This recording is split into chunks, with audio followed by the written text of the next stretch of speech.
Hi, welcome to SP army YouTube channel. நான் உங்களில் ஒருவன். இன்னைக்கு யாரை பத்தி பார்க்க போறோம் தெரியுமா?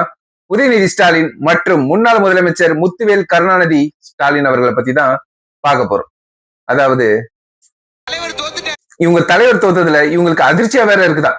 எத்தனை நாள் தான் மக்களும் பொறுமையா இருப்பாங்க, இவங்க என்னைக்காவது ஒரு நாள் நல்லது செஞ்சிட மாட்டாங்களான்னு. அதுதான் தூக்கி வீட்டுல உட்கார வச்சுட்டாங்க. ரிசல்ட்ட பாத்துக்கிட்டு இருந்த உதயநிதி டிவியை உடைச்சு அம்மா கிட்ட போய் அழுவுறாரு. உடைக்க மாட்டாரா? இத்தனை நாள் வேலை செய்யாம காலத்தை ஓட்டிட்டாரு. இனிமேட்டு எதிர்கட்சி தலைவராவது இருந்து வேலை செய்யணும்ல. கஷ்டமா தானே இருக்கும். பாவம், மக்களுக்கு பண்ண துரோகத்தை நினைச்சு நினைச்சு கதறி கதறி கண்ணெல்லாம் வீங்கி போயிருக்கு. இதுக்கப்புறமா அது எதிர்கட்சி தலைவரா நின்னு மக்களுக்கு நல்லதை செய்யுங்க.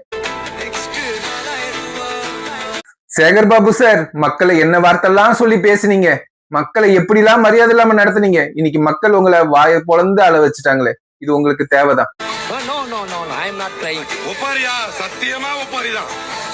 அழுங்க அழுங்க, நல்லா அழுங்க. அழுது அழுதாது உங்க பாவத்தெல்லாம் தீத்துக்குங்க. மக்கள் உங்களை மன்னிக்கட்டும். 5 வருஷத்துக்கு கதறி கதறி கதறி கதறி கதறுதான். பத்தாக்குறைக்கு இந்த ஜூலி வேற கிட்னி திருட்டு கேஸ்ல இருந்து தப்பிச்சுக்கலான்னு சேராத மேடம் சேர்ந்து நாசமா இருந்த நீ கூட கொஞ்சம் நாசமா போயிட்டியம்மா.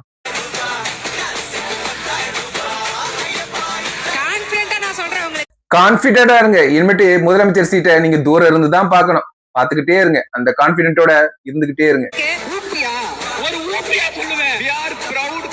உலகத்திலேயே கொத்தடிமையா இருக்கிறது பெருமையா நினைக்கிறது டிஎம்கேவோட ஜென்சி கிட்ஸ் தான். இவங்களுக்கு தெரியல, இவங்க காலங்காலமா இவங்க கட்சிக்கு வேலை செஞ்சவங்களே இவங்க கண்டுக்க மாட்டாங்க. உங்களெல்லாம் தெருவுல விட்டுருவாங்கடா. சொன்னா மட்டும் போதுமா? எப்படி செயல்படுத்துவீங்க? நீங்க அடிக்கிற கொள்ளைய நாங்க அடிக்க மாட்டோம், நீங்க வாங்குற கமிஷனை நாங்க வாங்க மாட்டோம், மக்களுக்கு நல்லபடியா செய்வோம். இதுதான் எங்களோட தாரக மந்திரம். இதுல வேற பெருமையா? இதுல இவன் வேற கொசு தொல்லை தாங்க முடியல. கடைசியில காதல் பட ஹீரோ மாதிரி ஞன்னு போயிட போறான் போலியே. கொஞ்சம் உஷாரா இருந்துக்கடா தம்பி.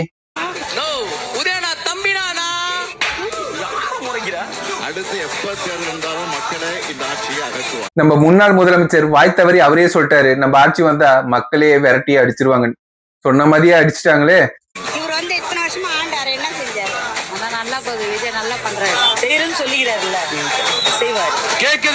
இதுதான் மக்களோட எண்ணமும் கருத்தும். நீங்க என்ன கிழிச்சிங்கன்னு மக்கள் கேட்டுட்டு இருக்காங்க. நீங்க நல்லபடியா ஆட்சி செஞ்சிருந்தீங்கன்னா, மக்களுக்கு ஊழல் இல்லாத ஆட்சியை கொடுத்திருந்தீங்கன்னா மக்கள் உங்களை திரும்பி வர வச்சிருப்பாங்க. ஆனா நீங்க பண்ணதெல்லாம் ஊழல் ஊழல் ஊழல். மக்கள் பணத்தை உறிஞ்சி உறிஞ்சி ரத்தத்தையும் உரிய ஆரம்பிச்சிட்டீங்க. அதனாலதான் தளபதி விஜய் அரசியலுக்கு வந்தார். அரசியலுக்கு வந்தது மட்டும் இல்ல, உங்களை வீட்டுல உட்கார வச்சு இன்னைக்கு முதலமைச்சர் சேர்ல அவர் உட்கார்ந்து இருக்காரு.